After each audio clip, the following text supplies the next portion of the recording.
Masayang araw po mga ka-PL. Pag-usapan pa rin po natin mga kababayan itong tungkol sa kalusugan at di umano'y lumalalang sakit mga kababayan ni Junior.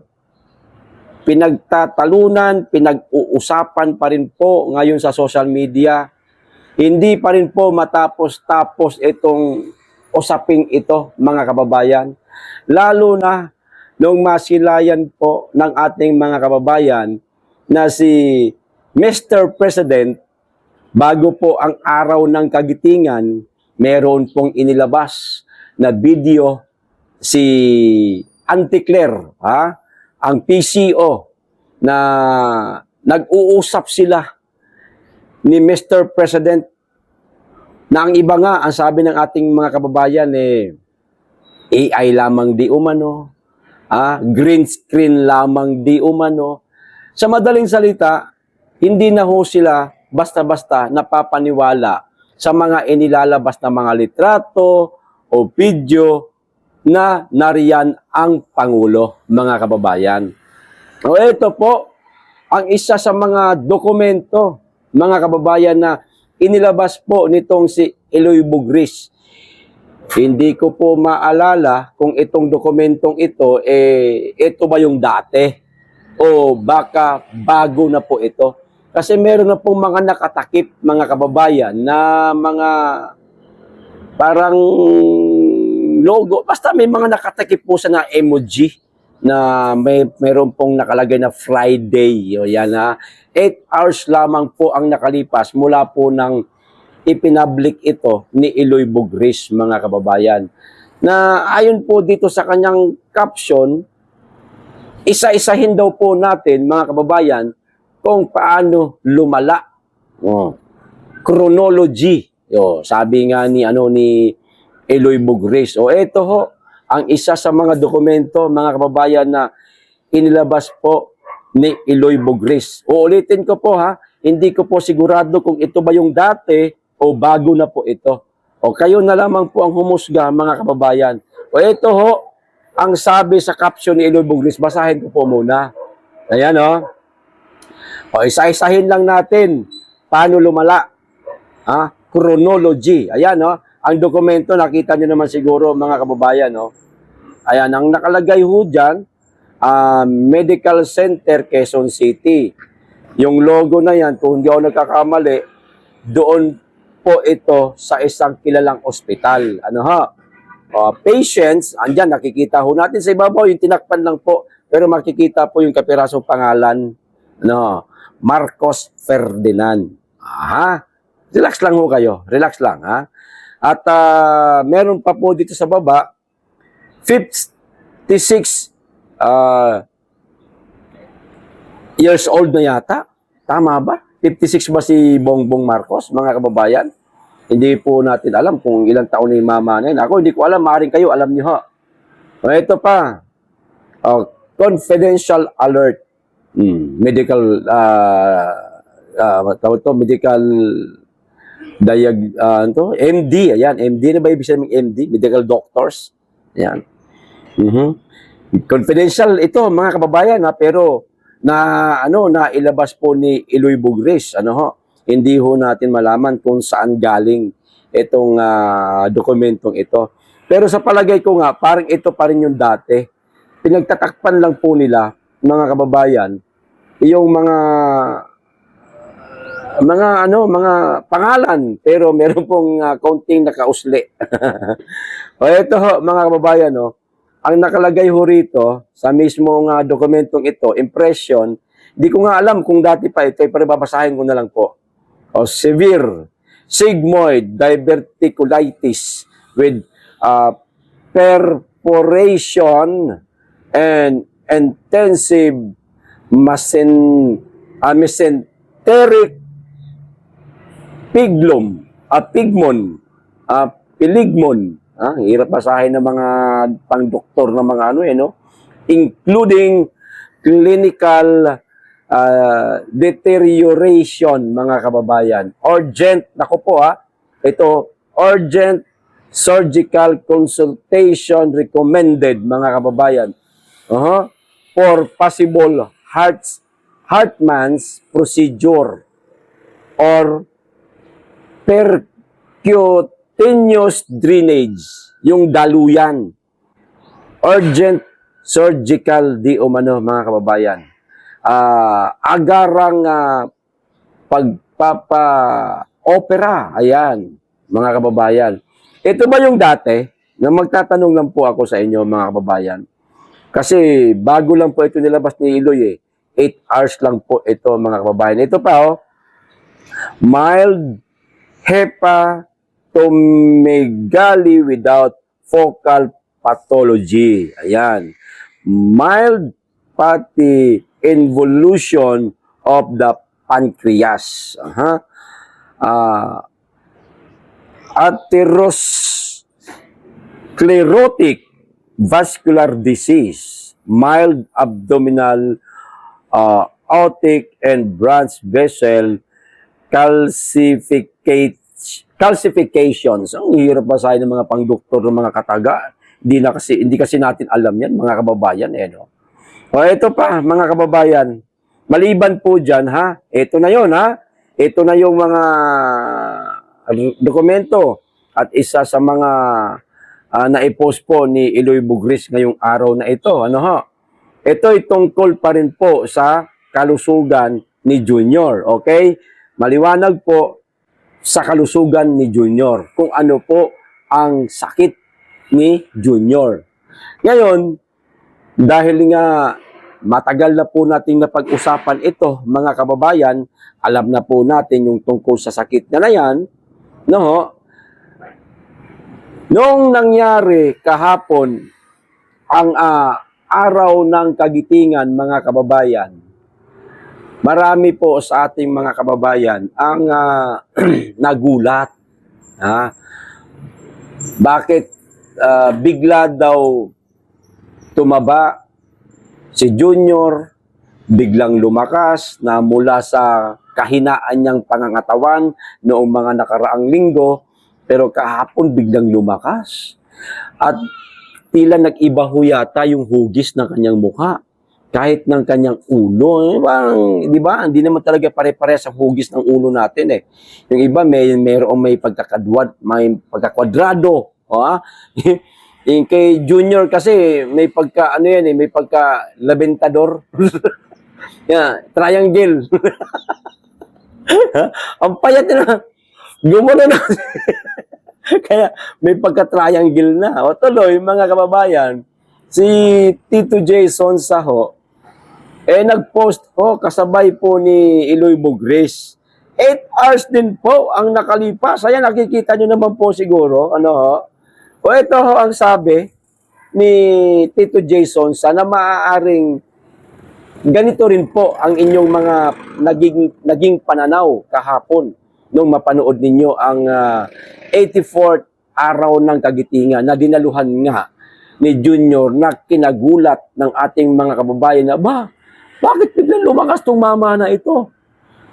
Bakit biglang tumaba? Ito po ang reaksyon ni Tito Jason sa basahin ko po Ang bilis talaga ng recovery ni President Bongbong Marcos sa kanyang sakit na diverticulitis at ang bilis niyang tumaba. Di po ba? Ang sinabi po kanina ni Iloy Bugris, sakit ni Junior na diverticulitis. Ganon din po ang sinasabi ni Tito Jason sa. Hindi ko naman po sinasabing nag-usap itong dalawang ito. Nagkataon lang talaga na parehas, 8 oras nang nakalipas mula nang nag-post sila. At patungkol pa rin po sa sakit ni Junior na diverticulitis. Okay? Ang bilis daw tumaba, mga kababayan, at ang bilis ng recovery, ba? Nakakapagtaka nga naman, mga kababayan, ito pa. Nabasa ko rin sa social media at maging sa isang dyaryo, na mayroong mga haka-haka na may stage 4 colon cancer ang presidente at ika ay naratay siya, mga kababayan, sa St. Luke's Medical Center, pero hanggang ngayon ay hindi pa ito napatunayan. Siya nga naman, lahat po tayo, hindi pa po natin napapatunayan na naratay nga si Junior, mga kababayan, sa St. Luke's. Haka-haka, pagdududa lamang po nating lahat yan. Dahil doon sa mga bidyong lumalabas po sa social media, madaling araw, no, merong mga nakakonvoy sa isang PSG na bus, mga kababayan. At meron pang isang video na kuha din mula sa isang ospital na napakaraming pulis. O, di ho ba? O, ito pa.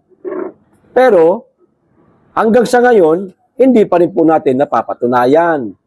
O, tignan nyo naman, napaka-healthy po niyang mapagmasdan. Kung baga, sa gulong, tamang vulcanize lang.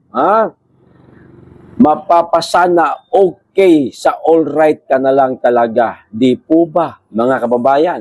O, nakita nyo naman po siguro yung litrato. Pansinin po natin yung litrato, mga kababayan, ha? O, basahin ko po muna yung maliit na text na nakalagay. O, napakaastig talaga ng Pangulo dahil bumalik na ang kanyang dating sigla at ang bilis niyang tumaba. O, pero meron po mga emojing tumatawa-tawa ho, mga kababayan, na para bagang ewan lang, hindi yata naniniwala.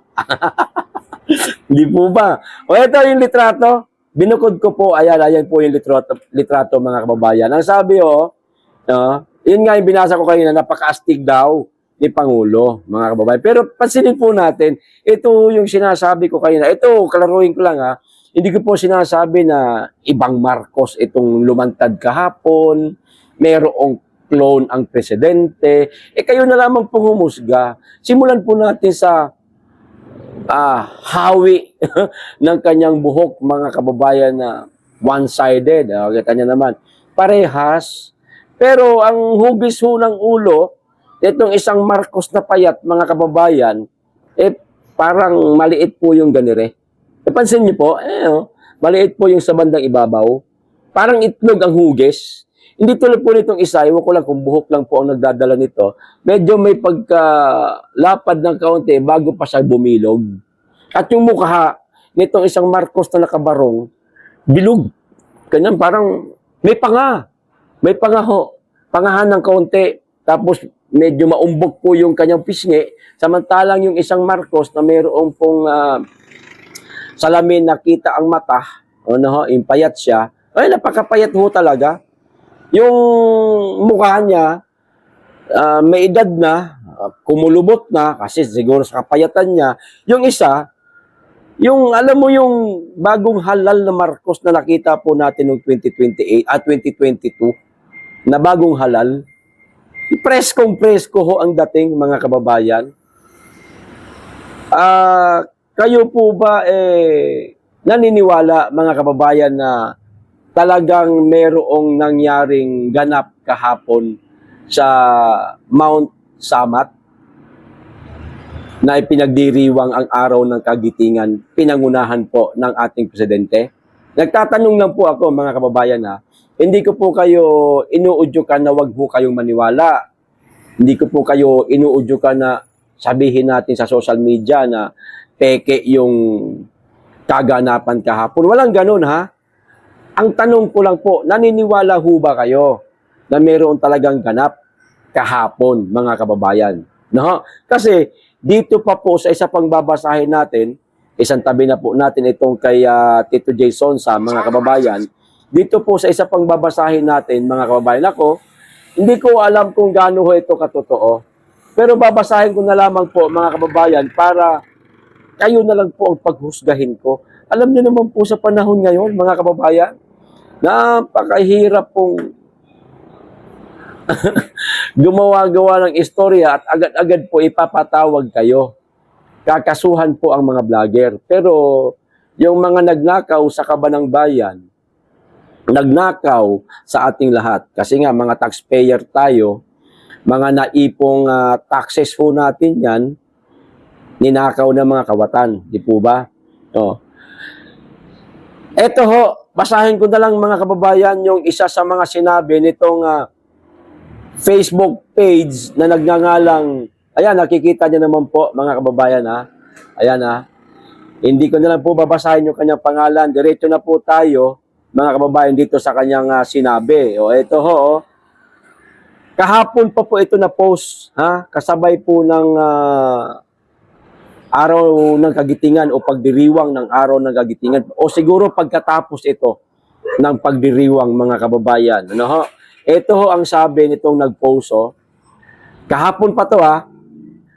Live kanina sa Mount Samat si Ferdi Cuno. Cuno. May kuno ano?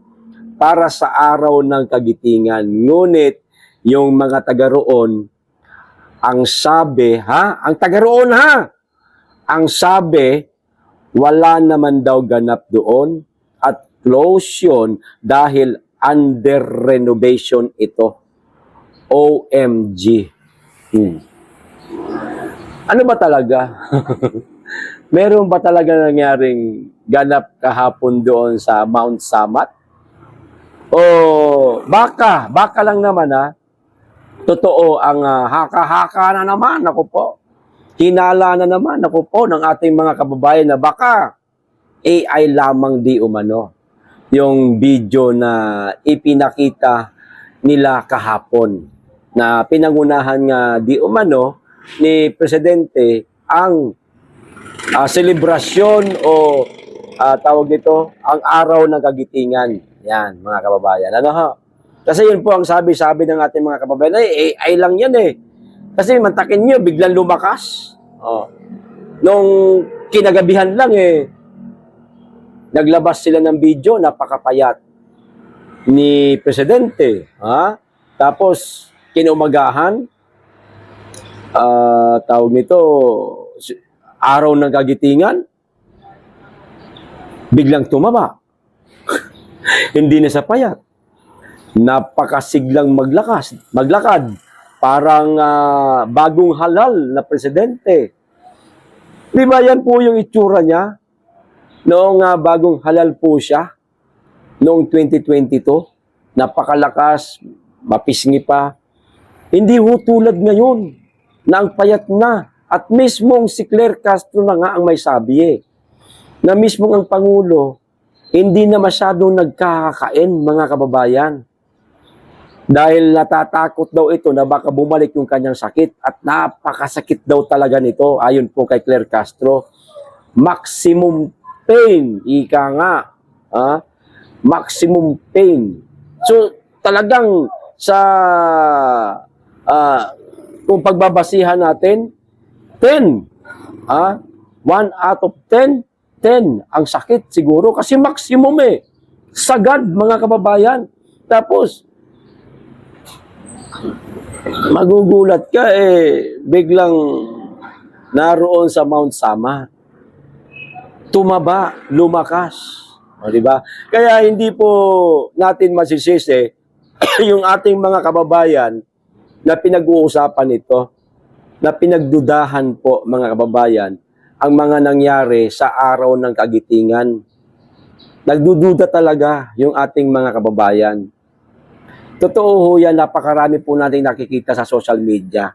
Hindi ho nila pinaniniwalaan yung video na yan. Kasi ang mahirap kapag ang isang leader ng bansa na napakaraming ipinangako, napakaraming sinabi, pero hindi po nagkatotoo, hindi po natupad yung pangako niya sa tao, tuloy, kahit pa video ang ilabas nila, hindi na ho sila pinaniniwalaan. Dahil din naman kasi sa kanila yan Una, uulitin ko, yung sinabi ni Mr. President, nung kasagsagan ng KOJC SEEDS, mga kababayan. Naroon kami, 16 na araw. Nakuhanan namin yung mga kapulisan na pumasok ron. May mga armas, may mga tear gas. Pero mariing itinanggi yun ni Mr. President na ang pumasok daw ng mga kapulisan walang mga baril. Meron ho tayong video niyan, mga kababayan. May mga baril. Di po ba? Pagsisinungaling na ho yun. Doon pa lang, hindi na ho siya karapat-dapat paniwalaan. At napakarami pa po niya mga sinabi, mga pangako sa atin, mga kababayan, na hindi pa rin po nagkatotoo. Katulad na lamang po nitong huli. Subsidiya para sa mga tsuper. Lahat ba nakatanggap ng subsidiya para sa mga tsuper? Lahat ba ng mga tsuper nakatanggap? Paki-comment po sa mga nakatanggap, sa mga hindi. Comment din ho kayo. Yung totoo lang po ha. Huwag po tayo magsisinungaling. Kung kayo nakatanggap, sabihin po ninyo, pasalamatan po ninyo ang presidente natin. Pero kung wala kayong natanggap sa kabila po ng kanyang mga pangako na magbibigay siya di umano ng subsidiya, kayo na pong bahala kung ano po ang gustong comment na ilagay ninyo dyan. Karapatan nyo po yan, mga kababayan. Hindi ho lahat Hindi ho lahat nakatanggap ng subsidiya. Magiging kapanipaniwala pa ba ang mga sinasabi o sasabihin pa lang ng ating presidente? O hindi na ho, mga kababayan. Di po ba? Wala di umanong ganap, mga kababayan, doon sa Mount Samat. Dahil under renovation di umano ito, mga kababayan, sarado. Pero, nagpalabas po sila ng video na merong kaganapan, naroon ang presidente. Kayo na lamang po ang humusga, mga kababayan. Hanggang ganyan lamang po ang masasabi naming mga vlogger ngayon. Kami mga DDS vlogger. Hanggang ganyan lamang po kami ngayon. Kayo na lamang po ang humusga. Hanggang dyan lang po kami. Bakit?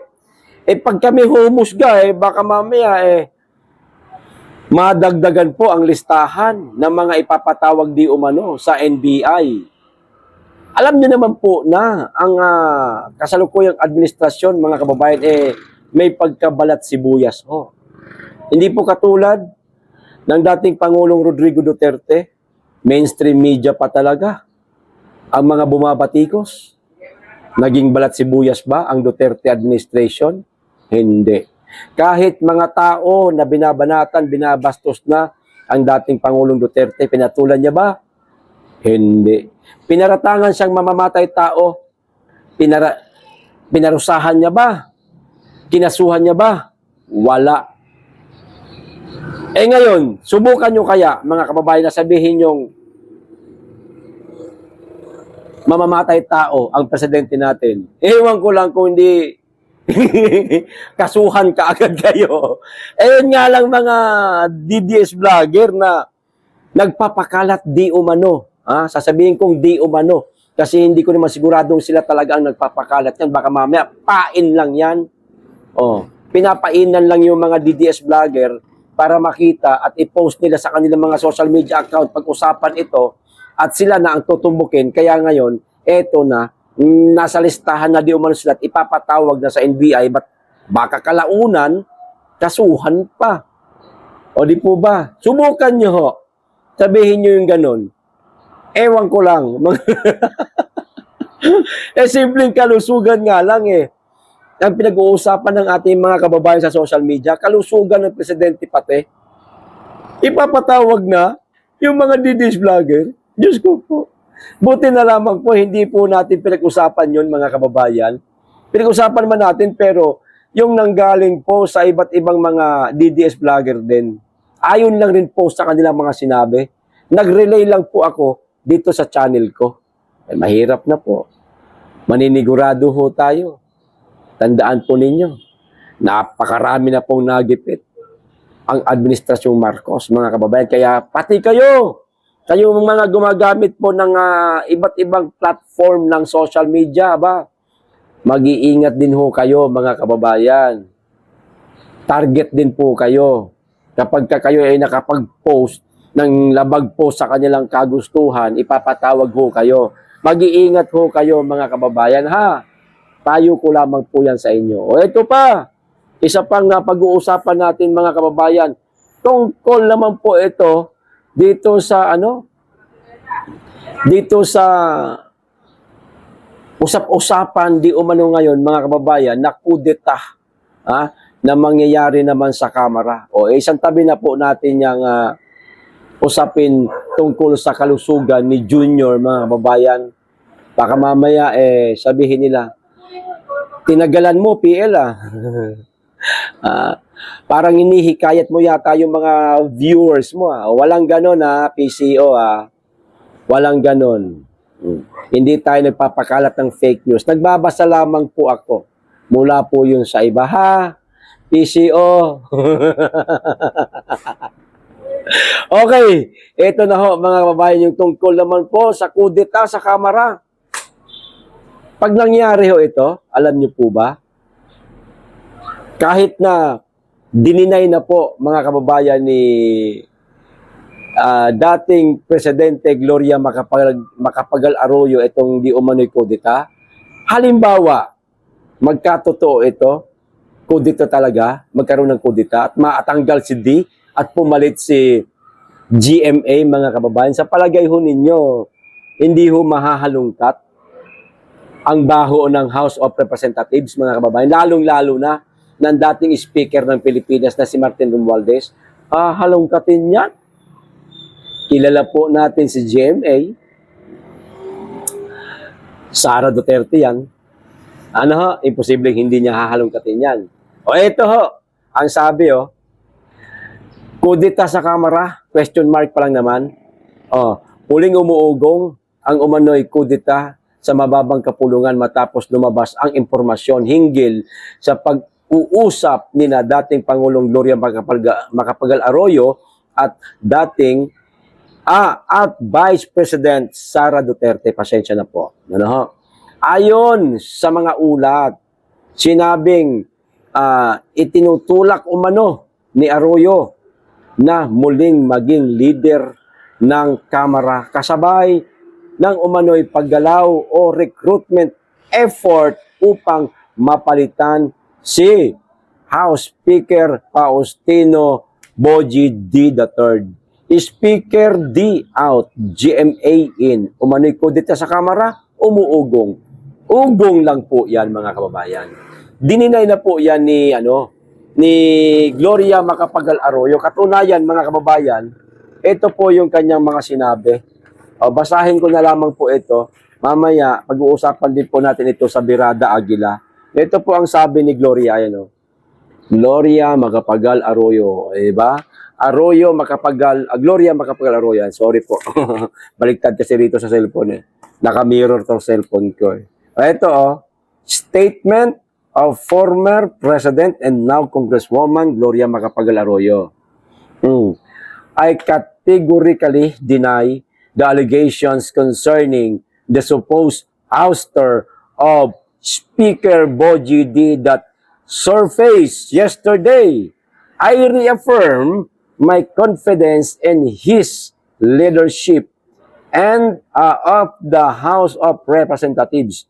Our mutual support, which began many years ago with his late father, remains unbroken, mga kababayan. Ayon po yan kay Gloria Macapagal Arroyo. Dininay po ni Gloria Macapagal Arroyo na mayroong umuugong o ninanais niya maging leader ulit ng House of Representatives. So walang katotohanan. Ayon po yan kay Gloria Macapagal Arroyo. Ngayon, halimbawa nga tulad ng katanungan ko kanina, kung magkatotoo po mga kababayan, kung magkatotoo po na mapalitan ang liderato ng House of Representatives, hindi kaya tumakas na yung mga yan palabas ng bansa? Lahat po ng mga kabatan, lahat po ng mga nasa listahan, sa palagay nyo, hindi ho sila lilipad kaagad, mga kababayan, palabas ng bansa para magtago? Sigurado magtatago yung mga yan, mga kababayan Kakalkalin lahat yan ni Aling Maliit, mga kababayan.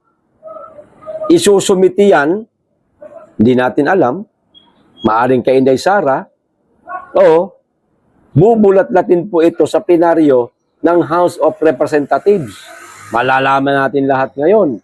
At magiging, bagamat masasabi nating lehitimo, dahil nagmula po ito sa 18 Marines, itong mga nasa listahan di umano ng mga nagnakaw sa Kabanang Bayan, mas ididiin pa po ni Gloria Macapagal Arroyo na totoo nga na yung listahan na kumakalat ay katotohanan at walang kasinungalingan. Aba, kaya siguradong tatakas na yung mga yan, mga kababayan. Isa na dyan, syempre, ang presidente. Isa na ho yan. Baka hindi lang magiging usap-usapan sa social media na, di ba ang sabi nga ng iba, inategi na di umano, baka biglang maglabas ho. Baka lang naman. Biglang maglabas ng balita, wala na, tegi na talaga. Parang Pinoy lang, mga kababayan. Namatay di umano sa COVID si Pinoy, pero wala naman po tayo nakitang bangkay. Merong bangkay na ipinakita pero nakabalot po ng lagayan ng bangkay, yung kulay itim, ang tawag doon, body bag ba tawag dyan? O inilagay doon, hindi nga natin nakita yung mukha eh. Tapos nag-public viewing sila pero abo na lang. Ang tanong, yung ba talaga? Marami nang nangyayaring ganyan, mga kababayan. Hindi lamang po sa mga elected official, kahit sa mga pribadong tao, ginagawa ho yan, mga kababayan. Kunwari, patay na. Para hindi na masingil sa utang, hindi na hanapin ng otoridad kasi di umano'y nakapatay ng isang tao. Yung mga ganon, yung ganong senaryo, mga kababayan, pwede ho. Pwedeng gawin. Pwedeng gawin ho yan, mga kababayan. Kung totoo, itong umuugong na kudita sa Kamara. No? Magantabay ho tayo, mga kababayan, kung totoo ba ito. Ano ha, mga kababayan? Antabayan na naman po natin. Mamaya, sa isa pang upload natin, mga kababayan, meron po akong i-reveal sa inyo. At ngayon kasi wala nang oras Birada agil na. Okay, hanggang dito lang po. Maraming salamat. Mag-iingat kayong lagi at higit sa lahat, mahalin natin ang Pilipinas.